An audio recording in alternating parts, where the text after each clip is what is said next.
Hi again, YouTube. I'm going to make a short video today because I bought a new watch, and it's one that is a favourite amongst watch enthusiasts, one that they want to own at some point. You can tell from the title of the video what it is. It's a Rolex Explorer. It's the Mark II model of the 214-270, and I've got it in my watch box here. Now this box is looking quite empty now, and that's what I have been doing over the last 2 years. I have been consolidating my collection and getting rid of everything I didn't really feel a connection to. Now I have certain watch design tastes, and this one, the Rolex Explorer,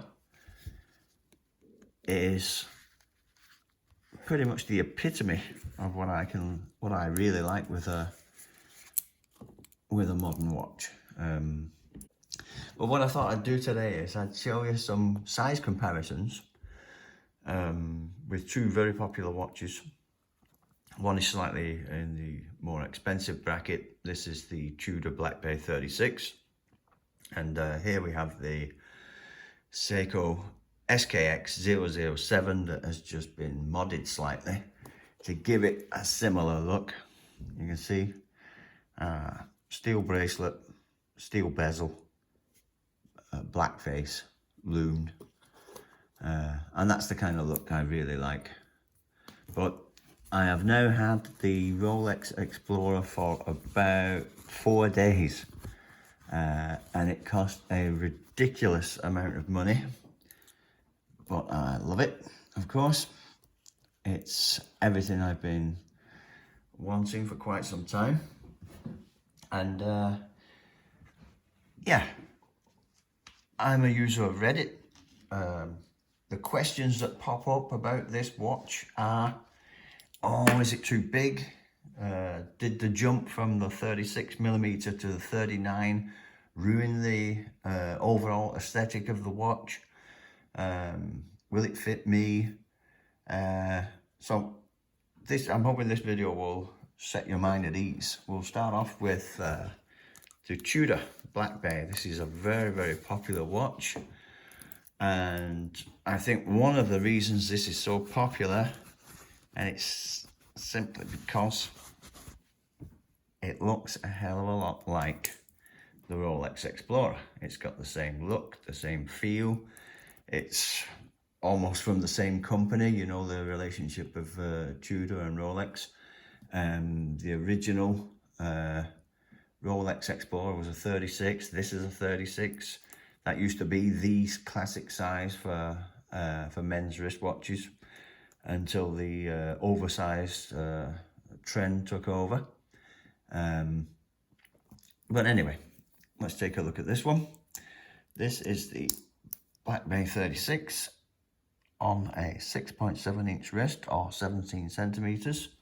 Fits very nicely. The first link is articulated within the end link, where you can see, like the Seiko, the Grand Seiko that I reviewed in the other video, this part of the end link actually protrudes just a little bit further out of the case, but not as much as it did with the Grand Seiko. So it does extend the watch head a tiny bit, but here are the dimensions with my plastic calipers. You've got just under 39 there on the diameter. It's got a thickness of, I believe, 11.3 there. Lovely thickness. And the lug to lug length at the lug tips is 47.3, very nice size. And if I just fold those down a little bit, you've got a 48.9 when you include the fixed center link of the end links. So that's the Explorer there. I can tell you off the top of my head that this is a perfect 36 diameter on the Tudor Black Bay. Lug tip to lug tip, we're talking 44. So very small, very comfortable. Very comfortable on the watch head. I find that after I've worn this for a whole day, not because it's too tight, but because of the clasp design, it does get a little bit uncomfortable, especially here at this end. There are some sharp edges, hope you can see that. And these sharp edges do tend to rub on the soft underbelly of the wrist. Side by side, they look like this. Not a huge difference, but you can tell that the Rolex is a 39. There's a lot of talk about Rolexes were big. The Explorer's got a lot of presence. Look at that, it's beautiful. It fits extremely well, and it doesn't draw attention to itself at all. When you're looking at this from the distance of someone else, if you spend all your day staring at it like I've been doing recently, yeah, you'll notice all the subtle Rolex trademarks and hallmarks and the rehaut and the beautiful attention to detail and the zero tolerance fitting of the end links to the watch head and the beautiful polishing and the sculpting of the watch. Yeah, it looks fantastic. You can see the crown here. You do not notice anything on this watch. When you're just wearing it and someone else looks in your direction, this does not shout Rolex. It just looks like a generic steel black dial wristwatch, and it just doesn't draw attention to itself. So it's a very personal Rolex in that regard. It's yours. You know it's a Rolex. You know you've got a piece of quality on the wrist, and it's not a big status symbol that's attracted attention to itself. And I personally think even the cheaper Rolexes, the Oyster Perpetuals, look more like a typical Rolex than this one does. This here is one of my favorite watches, apart from, of course, the Rolex. That's my new favorite, but this one is very personal to me because I have changed the appearance of it myself. I've added this steel bezel. It's a classic Seiko SKX 007. I bought this about 2 years ago. I damaged it once and it had a new movement fitted. I've changed the bezel out to this CNC milled steel bezel. You can see this rope-like original Seiko Jubilee bracelet is just so comfortable. I love it. It's a love-hate thing with these. People say it's cheap and jangly, but once you get it on, it is a fantastic match for the watch. It's a 42.5 millimeter in diameter watch here. Lug to lug length 46, and I believe it's about 13.5 thick. So a little chunky monkey, but very short on the lugs. So what I did, I got this last Wednesday. Today is Saturday.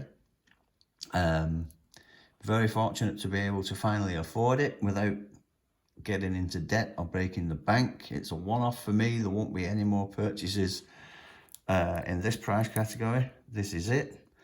I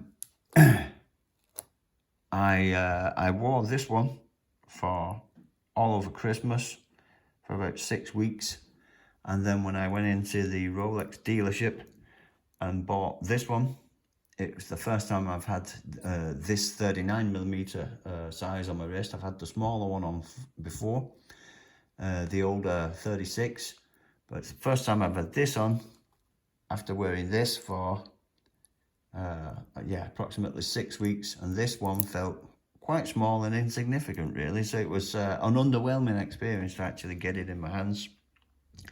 But it really, really does grow on you. I was nervous about getting it, but it's a fantastic watch.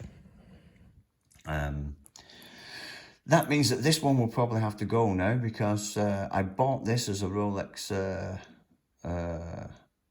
Explorer substitute, and that is actually going to be the subject of the next video, when I will show you all of the mistakes I made whilst building up to getting this one. I bought a lot of watches, 5 all in all, that I thought could scratch the Rolex Explorer itch without the price tag. This one, of course, came the absolute closest. It's a beautiful watch, but it's not this. It just isn't. And now this is like superfluous.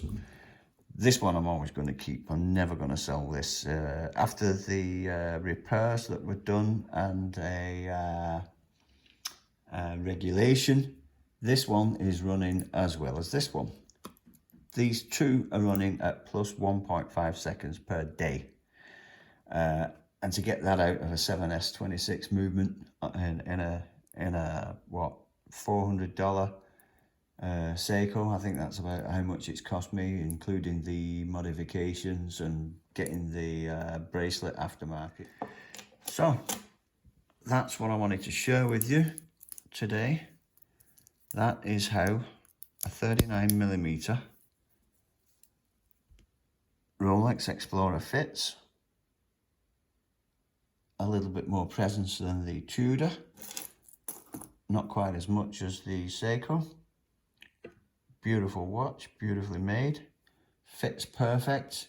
I have a 6.7-inch wrist, 17 centimeters, and yeah, it's very, very versatile. It's very subtle. It does not scream Rolex. The 369 scream Explorer though. So anyone who knows, people in the watch community especially, when they see the 369, they know what's going on. But your average Joe who's not used to wearing or seeing Rolexes will not pay any attention to this watch at all. It just flies under the radar, and it's beautiful.